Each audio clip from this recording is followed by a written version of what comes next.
Assalamu alaikum. Бұл кредит келсе эгерде алуучуларга айыл банк аркылуу берилет, туурабы? Туура.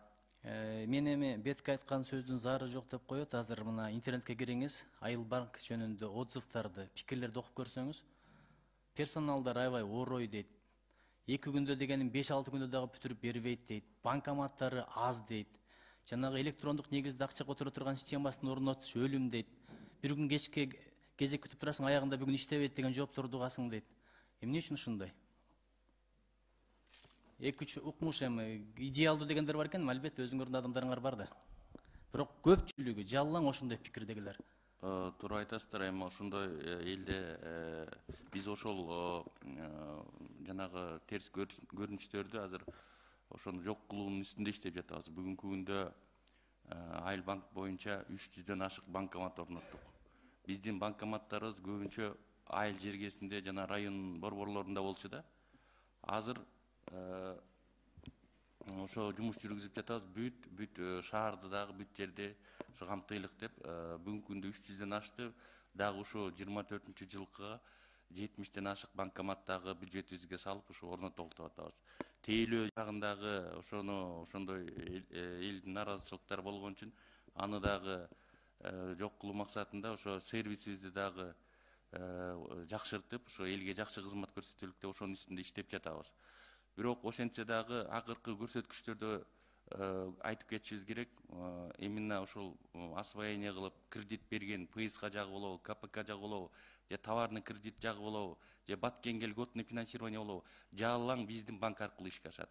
Ошол эле дүйнөлүк банктын жанагы акчасы эң көп бергени биз болобуз. 12 миллиард ошол караса, ошонун мындай, то есть портфелдин 30%-ин жалгыз гана биздин банк ишке ашырат да. Анан ошол жагынан мен ойлойм биз жакшы эле жумуш жүргүзүп атат болушубуз керек депчи. Азыр негизги нагрузка биздин банкка келип атат азыр. Министр мырза кошумчаңыз барбы? Нуржит Кадырбекович, өзү конкуренттүүлүк болуш керек да. Конкурент болгондо да шарттар жакшы болот. Ошондуктан РСК банкта бул проектке кошулбадыбы? Буга чейинки ФСК, КПКда дагы азыр ошо кредиттин бардык түрлөрүн берип атат. РСК дагы, лизинг дагы, малды дагы, техниканы дагы берүү башталды. Эми азыр кардарлар бөлүнүп, эки жактан алганга мүмкүнчүлүгү болуп калды. Азыр сиз айтып аткан терс пикирлер азая баштады, дагы азаят деп ишенем.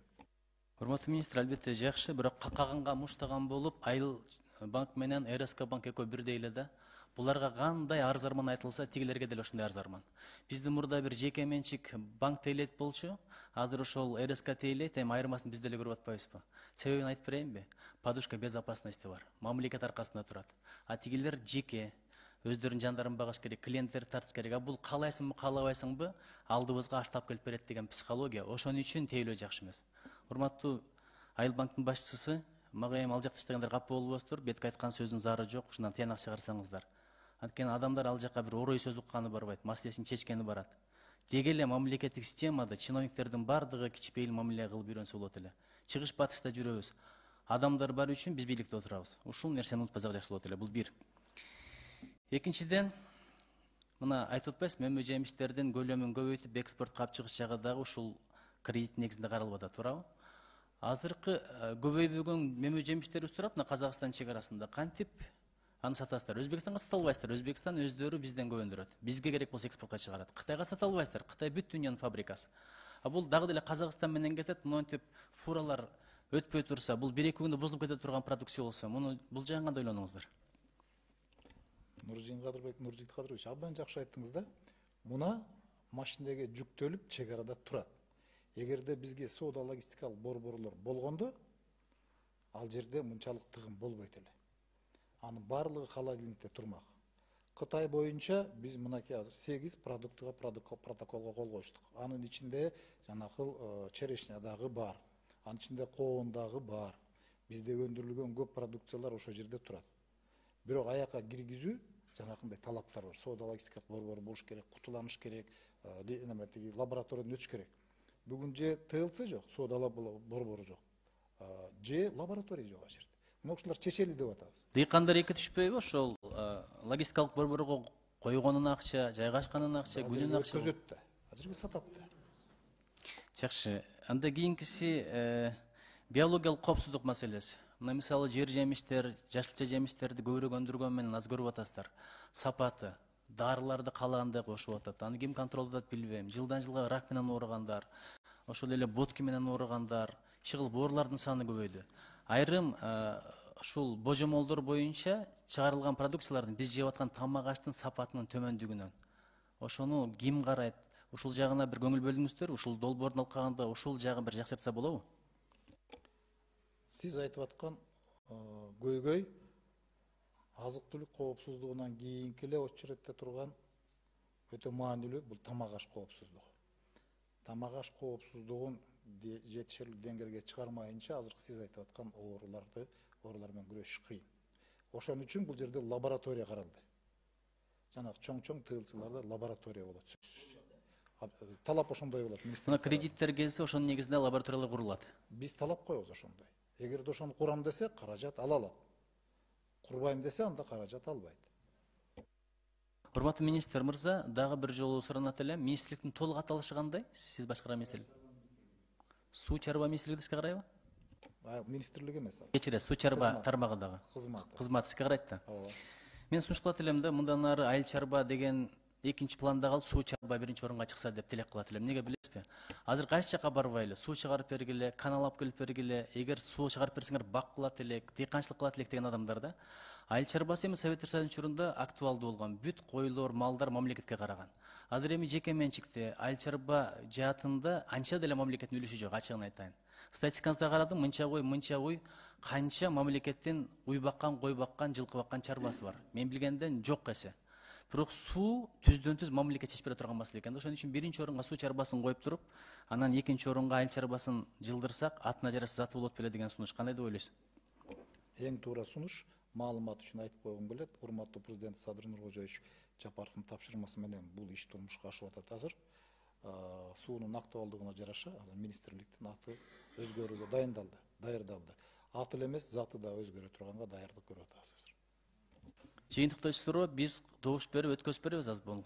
Керек нерсе деп эсептеп атабыз албетте. Өзүбүз бир активтерибиз болсо, нефть, газдарыбыз көп болсо мейли эле, айла жок жардам алат экенбиз, макул дейли. Бирок жыл сайын акчаны алганга келгенде проблемада бизге чалып эле сурай беришет. Келип сурашат, мына миллиард бөлдүк дедик эле, мынча бөлдүк дедик эле. Барсаң таш балекет жок. Биздин айылдан бир дадам алган жок. Кимдер алып атат белгисиз деп. Мына ушул акча келсе, мына угап атасыз бизди. Канча адамдар эмитен даярданып, эртеңден баштап бара баштаса мисалы. Кантип адилеттүү бере аласыздар? Так критерийлериңер барбы? Аны ошол каржы берген банктардан сураш керек да. Бармак басты көз кысты кылып эле бересиңер го дейм. Эми кыргыз деген атка бир жаман нерселерди кошпойлу. Кыргызчылык деп айтпаш керек. Бул кыргызчылык эмес, бул коррупциячылык, адилетсиздик, адамгерчиликсиздик деген маселе болуп атат да. Ошон үчүн ошондой болбойт деген кепилдик бар. Мисалы силер тааныбаган, билбеген бир адам жакшы долбоор менен келсе, ошондой эле долбоор менен бир тааныш дос келсе, ким иш алат? Ачык айта аласыздарбы? Нуржигит Кадырбекович, мен бир эгерде туура көрсөңүз бир эки ооз айтып коеюнчу. Биякта кабыл алынган кредиттик саясат бар. Ошого жараша бул Айыл банктындагы, РСК банктындагы кызматкерлери ошондон четтебегенге аракет кылат. Албетте адам бар жерде бир оң сол маселелер болуш керек. Бирок баары эле коррупционер, баары эле жеп атат дегенден алысмын. Бул биринчиси. Экинчиси эми бул каражаттарды тармактын өнүгүшүнө аракет кылып берип атабыз да. Анан каражаттарды берүүдө дагы кайтарымдуулук деген эң негизги критерий менен берилет. Ошону да эсепке алалычы. Чоң рахмат. Туура бардыгы коррупциялашкан эмес, бирок 3-4% чечим кабыл ала турган инстанция коррупциялашса, маселенин өлгөн ошол да. Ушуну бир көзөмөлгө алып коюңуздар. Адам фактору, бирок бизге келгендердин пикирин эске ала турган болсок, адам фактору ала тоо болуп кетти да, мындай океан болуп кетти. Чоң рахмат.